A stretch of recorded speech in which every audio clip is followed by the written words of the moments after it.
Buongiorno e ben ritrovati con l'informazione flash di New Sicilia, queste le notizie più importanti della mattina. In apertura la nomina ad avvocato generale di Catania di Angelo Busacca, sostituto procuratore generale. Il Consiglio Superiore della Magistratura ha deliberato all'unanimità il nuovo ruolo lasciato da Carlo Caponcello.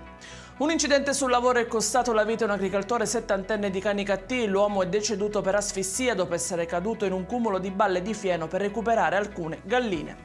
Un 17enne su un mezzo a due ruote è stato investito da un'auto pirata e è accaduto nella serata di ieri nel Catanese, esattamente in via Vittorio Emanuele a Santa Maria di Licodia. Il giovane è rimasto ferito, adesso si cerca il conducente del mezzo fuggito senza prestare soccorso. Notte di fuoco quella appena trascorsa a Floridia, dove i vigili del fuoco di Siracusa sono intervenuti per un incendio che ha coinvolto 3 auto e un edificio. Le fiamme hanno avuto origine da una delle vetture e si sono propagate alle altre 2, probabilmente a causa di una perdita di carburante.